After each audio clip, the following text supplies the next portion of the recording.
Apparently, there's a new whistleblower in town, and we're going to talk about it. I'm Hemant, I'm Arvind. and this is Not Just UFO.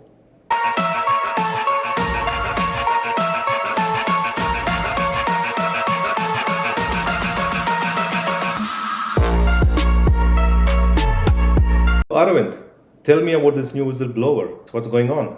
So this guy named Jason Sands, I believe, he came out just 2 days ago, I believe, on Twitter Space. Something new for a whistleblower to come out on Twitter Space and announce what he knows. So he did reveal a lot of groundbreaking or earth-shattering information, I would say. So the most interesting thing is, compared with the other whistleblowers like David Grush, so this person is a first-hand whistleblower. So he had. What do you mean by first-hand whistleblower? I thought David Grush was also a first-hand whistleblower. Yeah, he did, but he hasn't given exactly specific. So I wouldn't totally categorize him as a first-hand whistleblower. So Okay. this person is someone who has actually seen and experienced UFO. So Okay. Yeah, I think David Grush mentioned he has never been in direct contact with those alien stuff, but he has had people working for him that has been in direct contact. Go ahead. yeah, so that's a part. And the other interesting thing is, I don't know if you have seen this documentary from James Fox called Moment of Contact. It's about the Virginia incident, UFO incident, which happened in Brazil. We also did a documentary, not a documentary. We did an episode. We didn't Soon. But no, I have not watched Moment of Contact. I will put that on my bucket list. It's, anyone who hasn't watched, I highly recommend that. So James Fox is up to a new documentary film. So it's called The Program. So this person, Jason Sands, is supposed to be in that documentary, and he is revealing some earth-shattering information.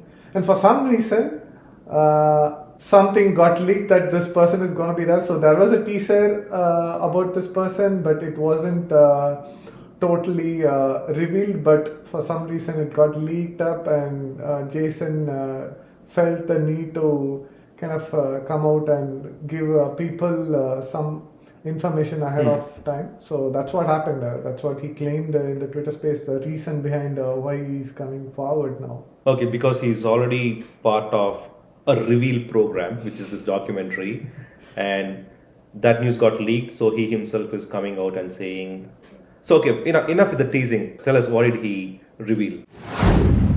Yeah, just to give a background about this person. First, he's a intelligence agent. So, and also, I think it's not like where he's revealing or blowing the whistle right now. Okay. This is something which is, he's been working with Congress and the Senate bodies, including Arrow, which is like the office which was appointed just to investigate into this UFO phenomena. So it's been going on for a while. I believe it's been almost more than a 2-year process, I believe. So there is something called DOPSR office. So they are the ones who clear people who are doing like whistleblowing or anyone who wants to write a book or anything which is going to be a public material. Mm-hmm. They allow, okay, these materials are okay to be shared with the public. Right. And because you don't want to accidentally reveal some confidential information, right? So the DOPSR office takes care of it. So he was waiting for his DOPSR approval, and he said it just like recently he got approved. So whatever he spoke and whatever he revealed, it's all approved in the sense where he was allowed to speak about this. Right. He cannot be charged or put in jail for Yeah. any of the stuff that he has said so far. Yeah. So that's why I think like people have to take that into account, because intelligence people or anyone who has worked in places where they have information which is like very high secured information, because when they speak, right, they shouldn't be accidentally revealing anything, so they have to be extra cautious. Right. So even in our day-to-day activities, right, like even in work or anything, like sometimes you say something by accident and people keep account for that, but that's okay. We kind of try to kind of correct. But here, like if you accidentally spill something, it's the end of your career and end of your life in some terms. Yeah, that's true. So you said he's with the intelligence agency, right? Is he with CIA, FBI, or? He's part of the defense program, so he's not like particularly. I don't think he's part of CIA or anything, but I believe he's more in a broad term. Okay. I have to dig in more, but Okay. what I understood is he's not like specifically with the CIA or these kind of agencies. Trying to gather intelligence and even like train people. So he said like he trains other people how to kind of make use of information which is there. So such kind of. Is he still active or is he retired? So looks like he still works. I don't know if he's working directly or through a contract through the government. Again, enough of the teasing. What did he reveal? He revealed crash retrieval is real. Not just like some random crash retrieval. Crash retrieval of exotic UFO or alien technology. Which is in line with what Grush also said, right? Yeah. Okay. And the difference is this person actually was part of it.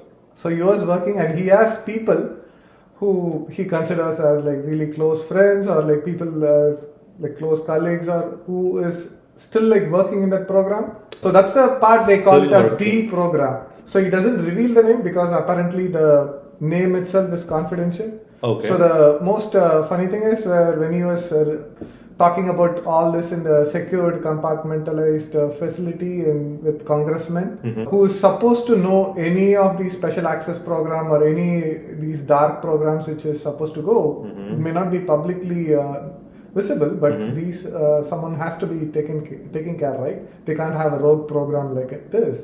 But it looks like this is a rogue program because when he was mentioning the name to any top level congressmen or senators, none of these people knew what it was.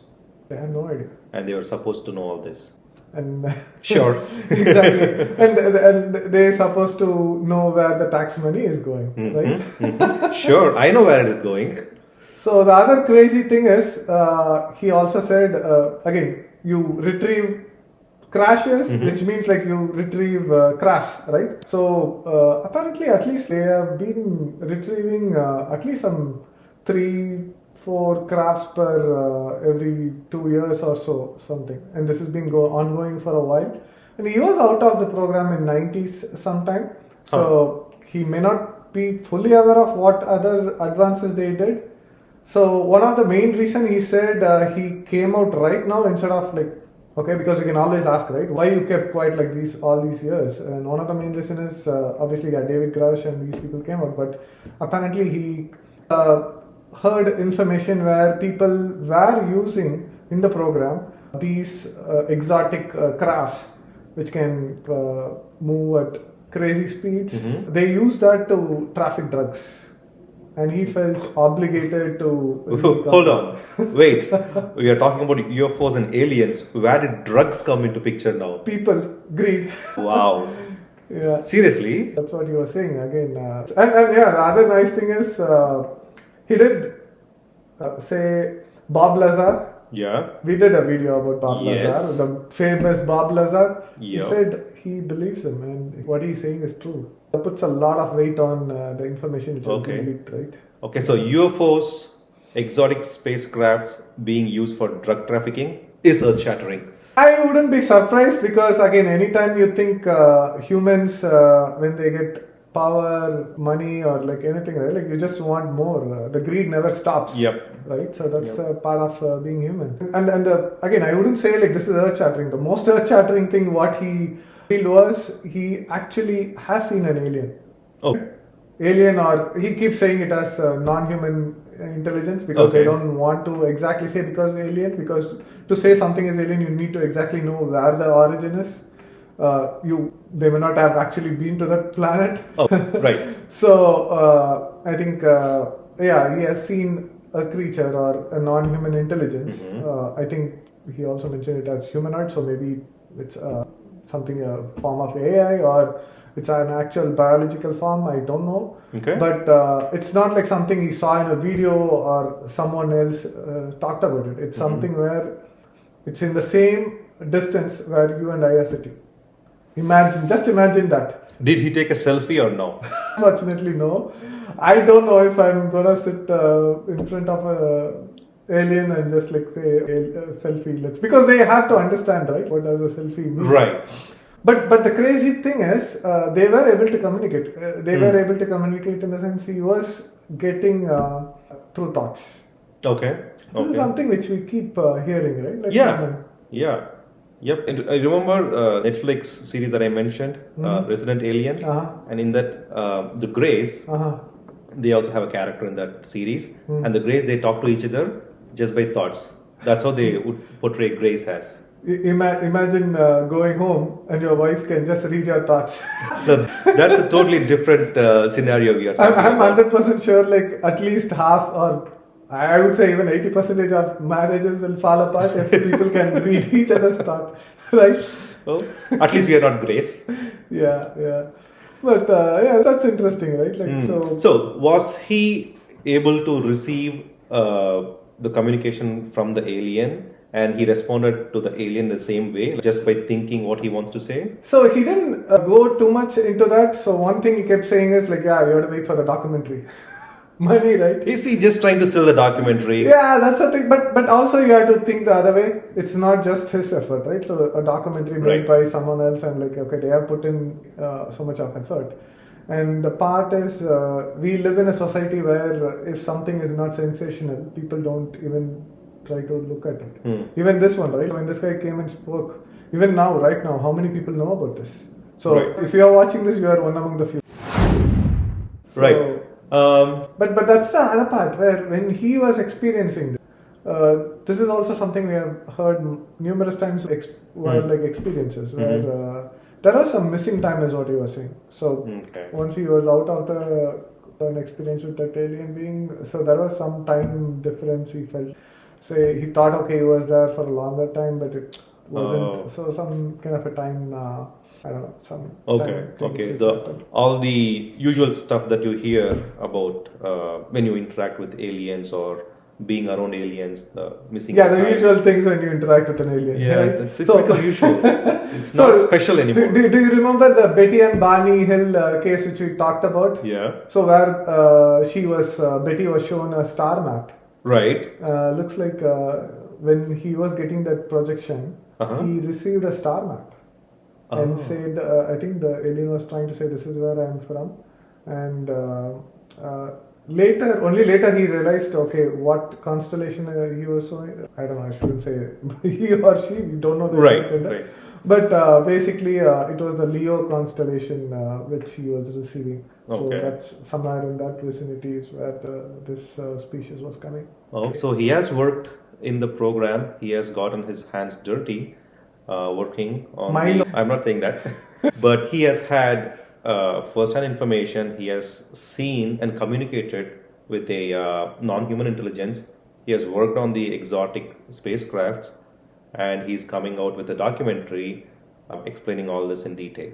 He also spoke about this where this is apart from this particular species.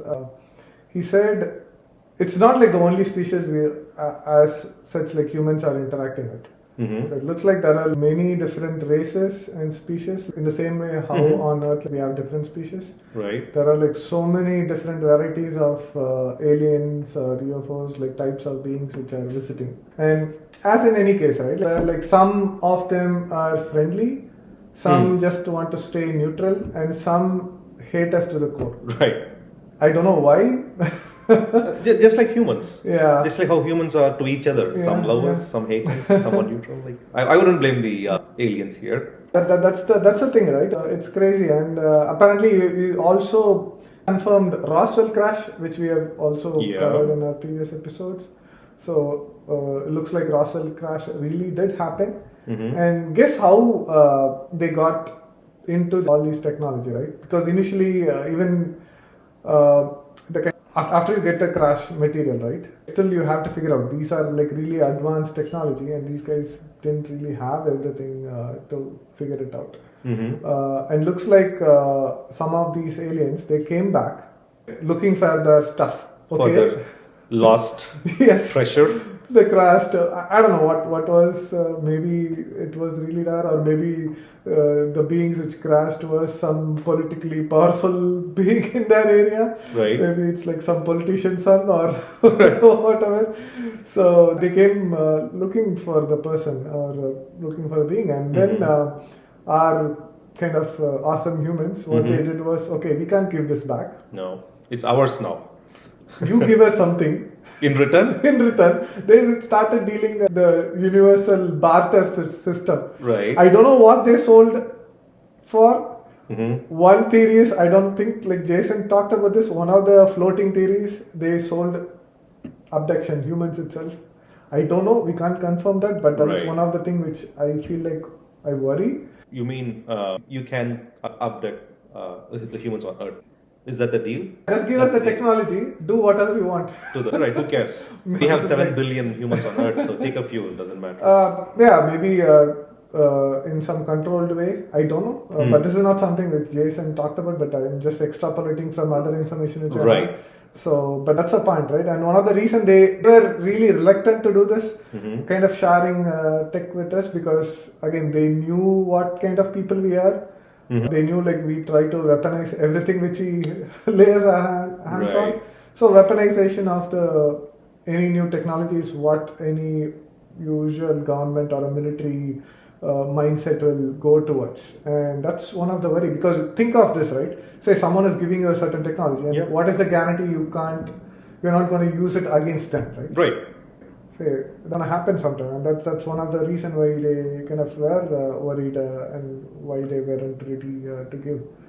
But looks like they have some contracts, and there is some kind of agreements which are being laid off, and they do work and coordinate together. And I don't think it happens at White House or the Congress, U.S. Senate House or these places, because they know. But looks like these things literally happens underground. Right. You mean the interaction between the powerful humans and the non-human intelligence making the deal, right? Yeah, this program group, they have the program. They Okay. have bases, underground bases. This is where these interaction happens. And looks like they don't want to be they don't like to be seen. That's another reason maybe why we find it so hard to actually take a picture, and even if we question, right, why they just show us up, right? Right. So why they can't just reveal if they are like so much? And looks like some of them they don't want to be seen. Okay. But the ones which are in agreement. I respect that. Yeah, and it feels like some see us a bit barbaric or a bit like too tribal. That's true. Yeah. I think in the previous episode we mentioned that they see us as bees.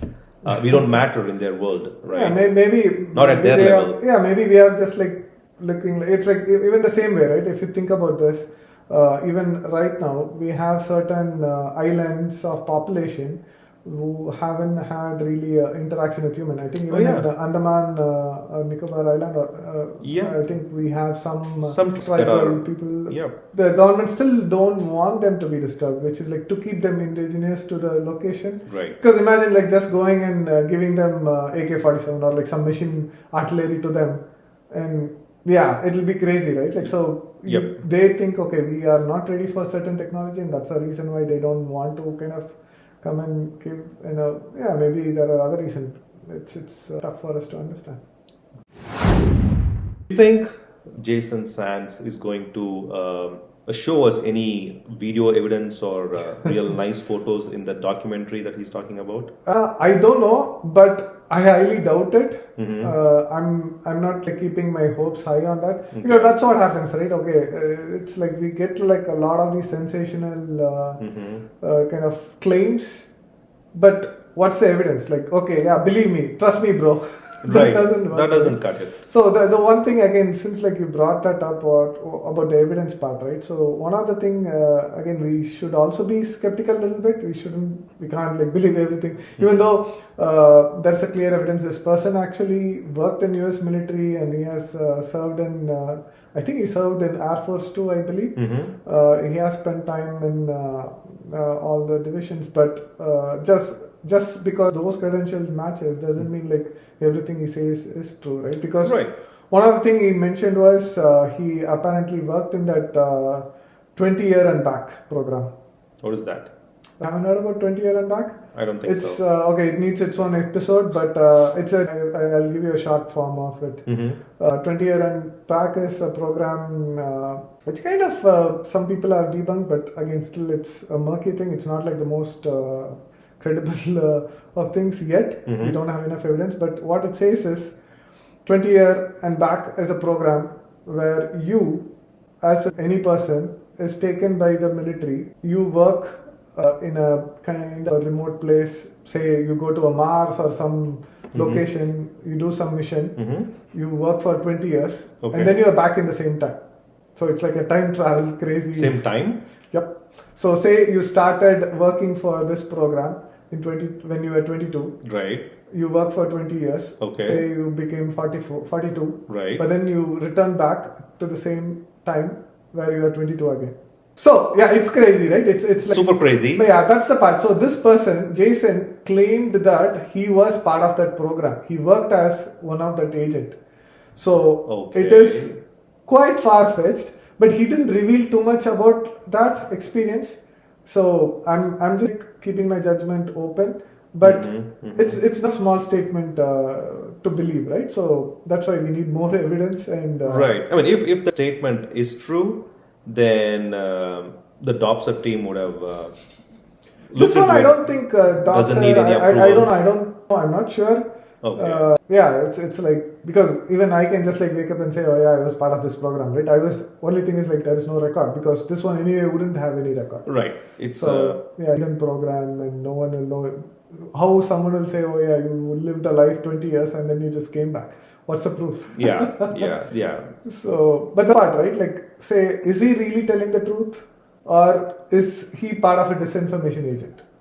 So that's a question, right? That's question. Like, is he part of the disinformation group, or is he just trying to make use of the fame that these recent whistleblowers are getting just by coming out and saying a few things, right? Maybe it's his way of getting his 15 minutes of fame. I don't know.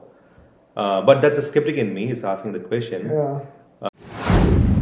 How one still have our hopes in this subject when these new whistleblowers keep coming out and saying things?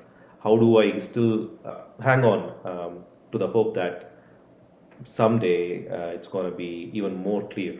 Yeah, it's just a hope, I believe. But point is, the difference is, historically these kind of whistleblowers have come in, but this is the first time we are having first-hand knowledge, and people who are still in the system. And I feel like we are closer to a disclosure. And if you ask me, it is happening. This is the process. This is the part of the disclosure process.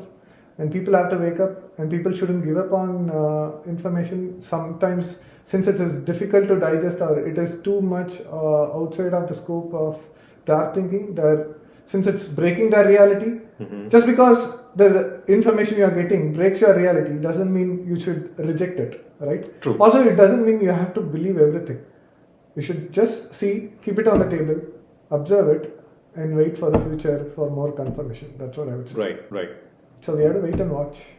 Wait and watch. That sounds about right. But yeah, I hope it's not just a disinformation or someone trying to distract people from getting more information. But it's less likely, since like he was an intelligence agent. Right. But again, we can't tell. We have to just wait and watch.